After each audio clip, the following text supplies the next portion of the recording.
Going live, going live. Says you're live. Look at that. Hey, everybody. Got a few minutes before we go officially live. So let me see if I can get this to refresh. Check, check, check. Check, check, check. Okay, we're going to call that a sound check.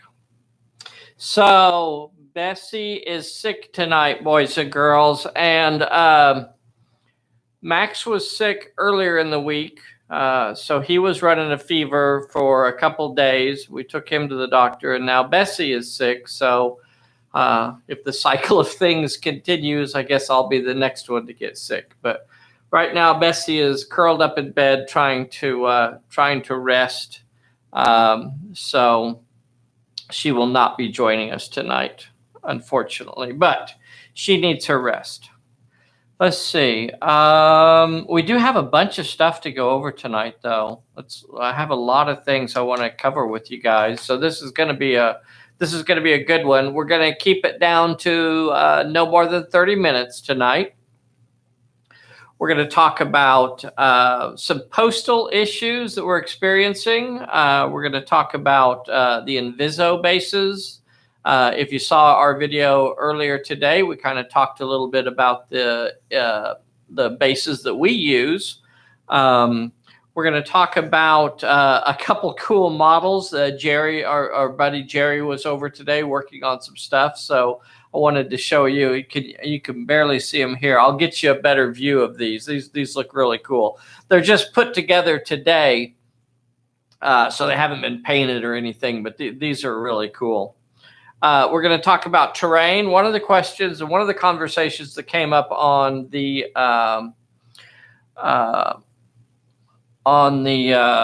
chat this week was about setting up terrain and how much should you use. And I don't really know that there's a wrong way to do it. I think even if you put like tons and tons of terrain out there, if that's how you like it, that's how you should play it. Pulp Alley is very forgiving set of rules. You don't have to cover the table in terrain.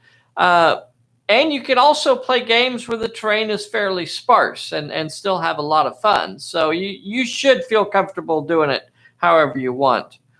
Of course, I'm going to go over all these topics again. Maybe I should find something else to talk about.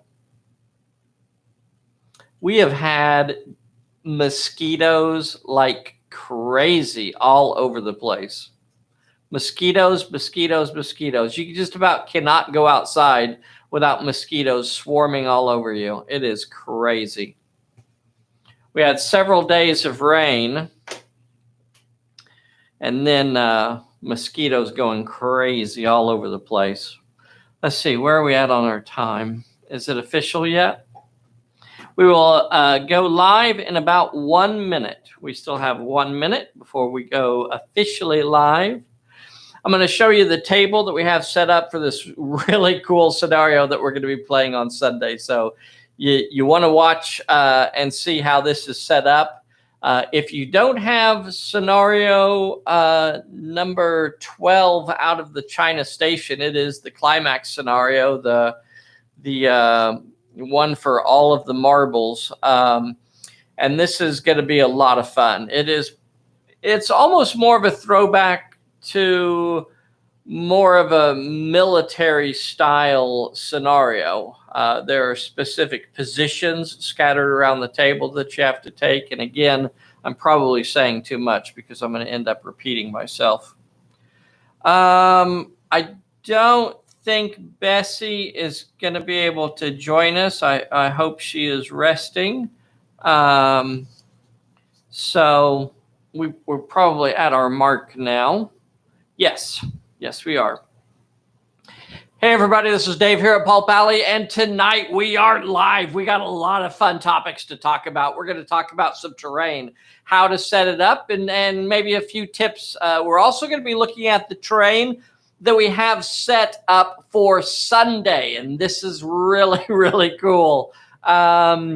It's going to be a fun game on Sunday. We're going to talk a little bit about that scenario as well. We're going to talk about some of the models that Jerry put together for us today. And, I'd like your feedback. I'd like your suggestion on how we could introduce these into some scenarios. So this is cool.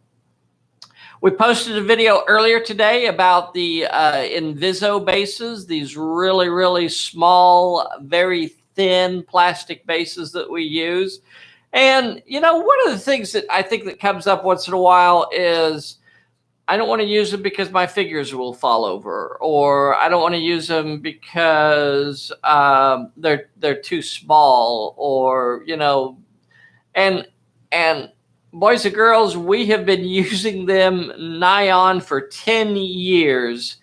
And if they didn't work, all I can say is they work for us.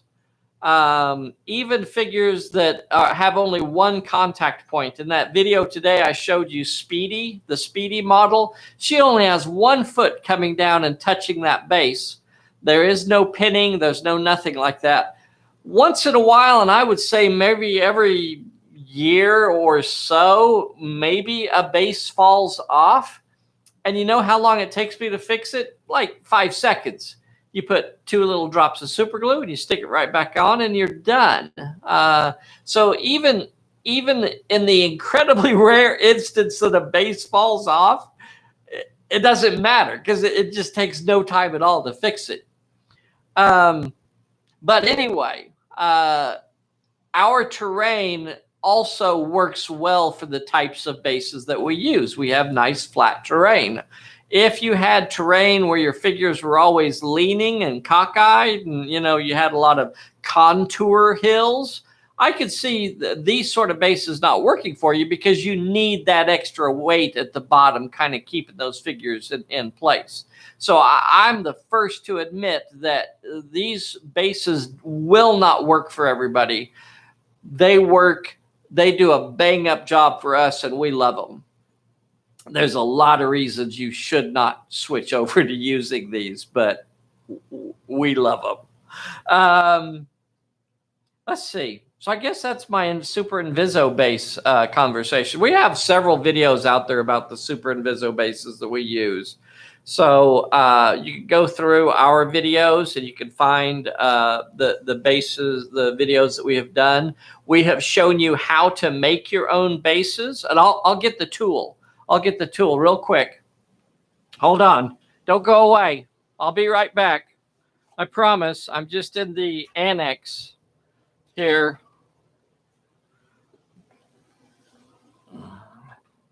So these are the tools that I recommend, and these are by EK Tools, and you can punch out your plastic bases. These are both 3/4 inch. I put dates on them. This one is 2021 when it was opened. This one was opened in 2017. And I do that so that I keep an idea of how long they last and when I throw them away. So this one has lasted quite a long time.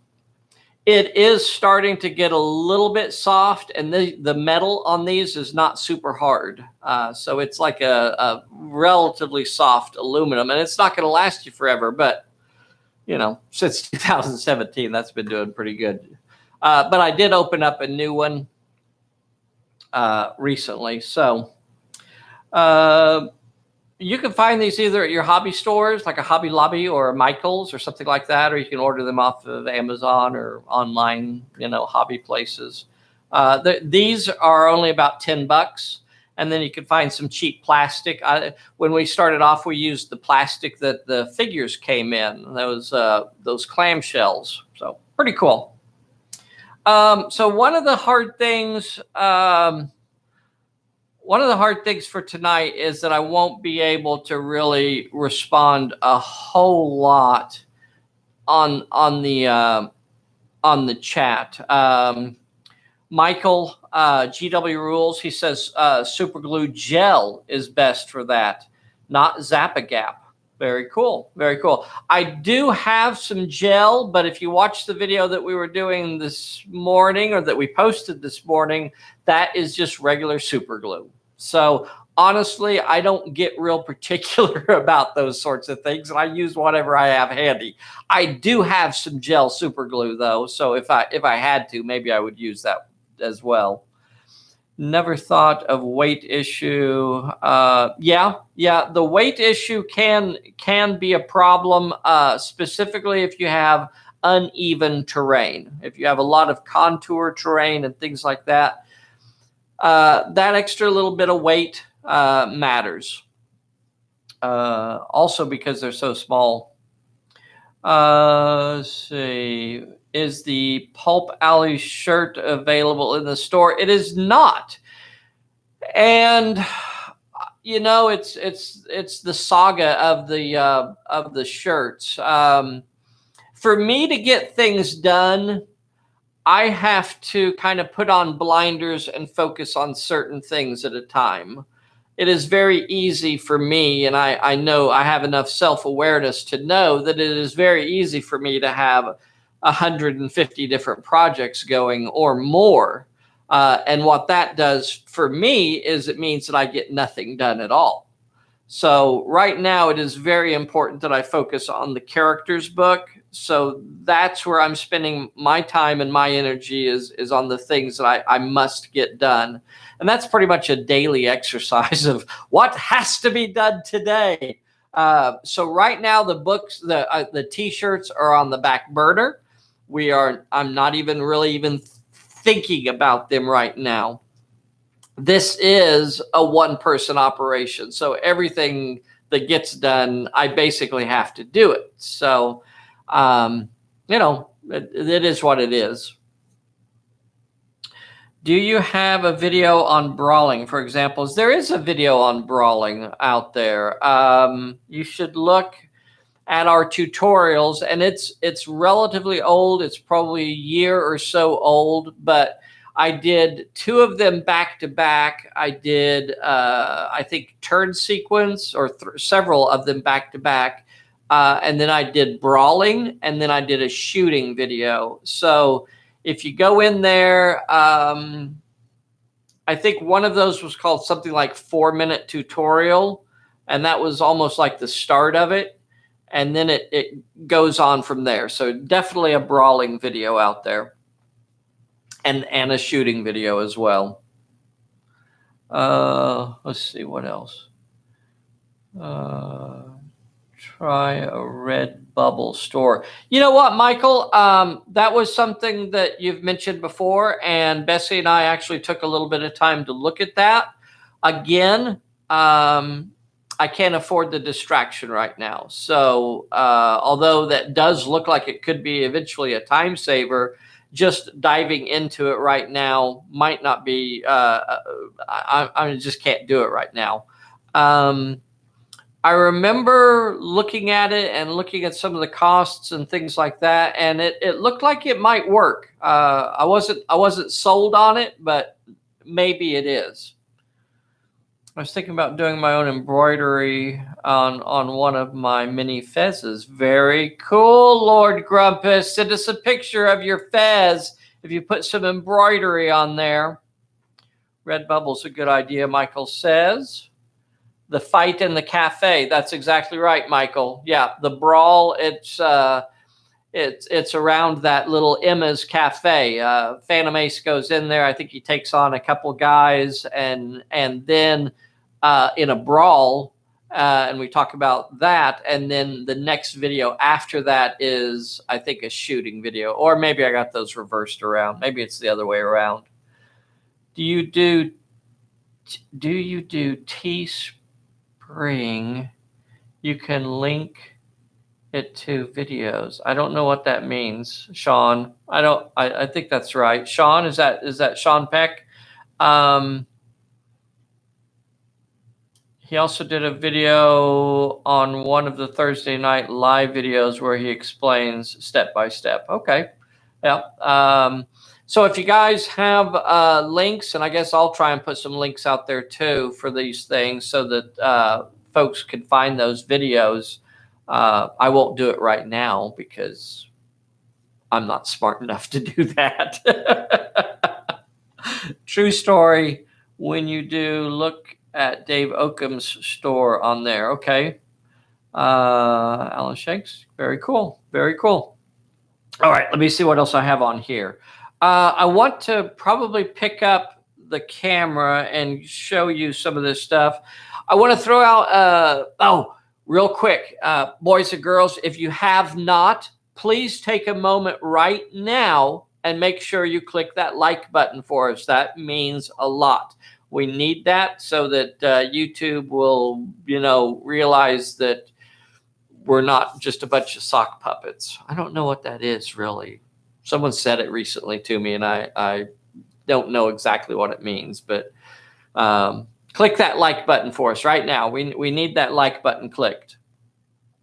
A big thank you to Andy, who sent us another backstory for Dr. Fang. So are you guys enjoying the backstories? We do a backstory video on Tuesdays, and I think they're kind of cool, but I need some feedback from you guys as well. So you let us know if you like those backstories, if they're just a waste of your time. And then also, I want to invite you to write a background for one of our characters. We still have a bunch of characters to write background for us. We still have the Raven. We still have Gage. We still have Rutherford. We still have Lucky Dundee. I haven't done one for Lucky Dundee or Lady Elaine, and we know she's got a story. Did I do a Lucky Dundee? I did do a Lucky Dundee, didn't I? Yeah. Yeah. So still a lot of characters out there. And then you can go down and talk about folks like J. Jude and Oolong and Cricket. There's a lot of characters out there that we can get into. Yin Yang. Ooh. What is the mystery surrounding Yin Yang? Very, very cool. So I did that. So it seems like there's a lot of postal issues right now going on. And I don't want to use the term a lot because it's still, it feels like the number is increasing. It's still a relatively small margin that are having these issues, but it does feel like it's ticking up a little bit. And I don't know if it's a symptom of the mail system just being overworked and run down and just not able to keep up anymore. But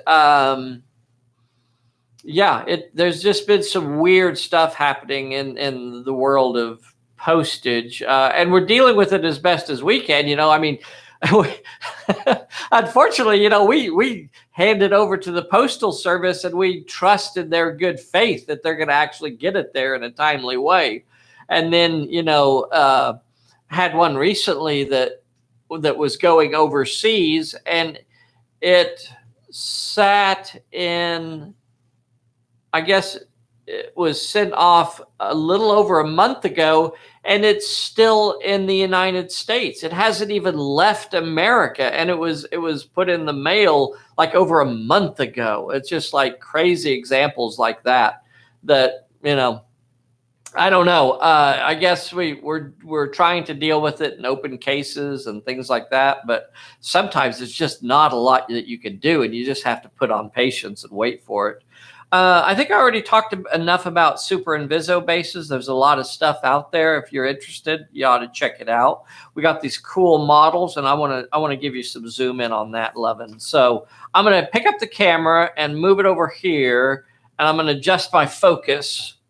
And let's see. I'm going to use this can of Cooner beans as my prop this evening, and I hope each and every one of you has a can of Cooner beans in front of you, eating a big old heaping helping of Cooner beans straight out of the can with a spoon. Let me adjust the focus real quick. Look how beautiful these models look. Is that awesome? So give me an idea for a scenario, boys and girls. Give me an idea for a scenario on these. So we can either do them as vehicles and use the vehicle rules. We could also do them. This might be a situation where we would want to use almost like the epic vehicle rules, where they actually have individual parts that have to be destroyed or individual locations. So there's a lot of fun stuff that we could do with this. We could also just do them as epic creatures. We wouldn't have to do them as vehicles, but very cool. Very cool. Jerry put these together for us today. Obviously, they're terribly out of scale for the size that they were intended to be, but I still think they look perfectly fine to put out there on the table and have them stomping around in Roswell, New Mexico, attacking Phantom Ace's hidden base in Roswell, New Mexico, perhaps. Something like that. So give me some ideas. Also, I had to base a bunch of figures today because of the scenario that we're doing on Sunday. We need some gangs. So if you've ever wanted to see us use gangs in a scenario, we should have some in play this Sunday. And I have a couple different groups here. So I've got these kind of Chinese soldiers here, and then I have possibly Japanese or something like that soldiers as well. So two different types. So Minerva can have some gangs out there, and then the Dundies can. This is going to be Chris Girardi playing this Sunday. And very cool scenario. This is the trade war. This is the trade war scenario. I'm going to go to the top cam. Let's switch the camera up here. Check this out, boys and girls. Check this out. Did it switch? There it is. Okay. So if you look at the table here, there are several different positions on the table, and you could almost think of them as plot points, but there are a few special rules about it. So right here, you have two different gun positions. So as the leagues come on the table, none of these positions are held, and you want to capture these positions and hold them, and whoever can hold the most vital positions is going to get bonuses. In addition, each one of these positions is going to give you a bonus during the scenario. These gun positions, holding those allow you to throw out all kinds of firepower onto the table. So they are not within line of sight of each other, thank goodness. They have this enormous trading post in the way, so they can't shoot at each other, but those are going to be prime areas to grab a hold of. You have the transportation position over here, and this is one that allows you to transport in troops. So if you're holding the transportation area position, then you're going to be able to put a gang into play. Let's see, what else do we have? We have, the trading post is the supply position. And there is a marker right here. I'm not sure if you can see it on that camera or not, but there is a marker right here, and that is the supply position. And then there is the communications position back here. So there's a little Radio Shack back here that has the communications going into it. So you have these different positions, and that's what you're trying to take to hold. And it's going to be a lot of fun. You be sure and join us on Sunday at 10 a.m. That's going to be a fun scenario. Let me see. I'm going to put this back up here. Put that back up there. And then I'm going to take another look through the chat. I'm going to adjust my focus again because that looks a little fuzzy. Give me a moment. There we go. Okay. And then I talked about the train. I talked about the Sunday game.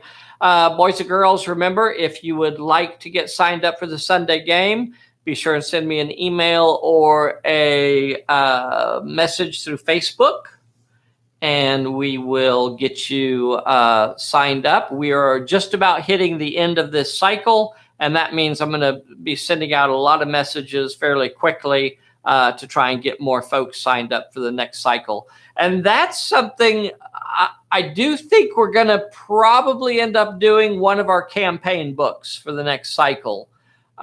Maybe Perilous Island, maybe Vice Alley. I was kind of leaning towards Vice Alley. They're all so much fun. Tomb of the Serpent would be a ball to play through. And I have to kind of think about which one would work the best for the idea that I kind of have for it. So there's some more thinking to do on that. In the meantime, we will do some other scenarios. So before we start officially like the whole campaign cycle, we'll probably just do some one-offs and just some other little fun ones to do. I'd like to do another head-to-head. I don't know how many of you saw the head-to-head game where Vern Jeske and David Lowe were playing together. And I basically just acted as the game master for that scenario. But I'd like your feedback on how you felt that went, and if you would be interested in doing something like that. I almost thought about asking Chris Girardi about Sunday and seeing if he would want to involve another player in the scenario on Sunday also. Running a little short on time right now, so I hate to throw that in there, at this point, but still something to think about. Let's see. Team up on various leagues against the invaders. Very cool. From Mars. What color do you think I should paint these? What colors? Jerry was thinking copper. I don't know. What do you guys think? Should we do them in? Mantic Games has Mars Attack minis. Yes. Yep, that is true. Vice Alley gets my vote. Chris Girardi says Vice Alley. Head-to-head would be fun. I thought the head-to-head was great. Ran smooth. More would be great. Yep. Good, Alan. Okay, I think I've come to the end of my line. We are 25 minutes into this, and I don't think I have too much else to say. Please click that like, share, and subscribe for us. If you have any questions, Alan Shanks throws another one in there for Vice Alley. Copper would be great. Scott up in Massachusetts, I believe, says copper would be good. Matt Spence. What's he saying up here? We got to get Matt. Did you guys see the game that Matt Spence up in New Jersey? That was only like his second or something game, and he whooped me bad. I was almost embarrassed, the whooping I got. He ran away with 4 championship belts, and I got 1. What kind of deal is that? I know Bessy was over here like stacking the deck for him. I got to keep an eye on that one. She's pretty tricky. Matt Spence, he says, or have a Pulp Alley in space. Very cool. Yes. All right. That is it for tonight, boys and girls. Thank you so much for watching. Please leave some more comments in the video once it's posted, and we will see you next time. I got to go check on sick Bessy. Bye, everybody.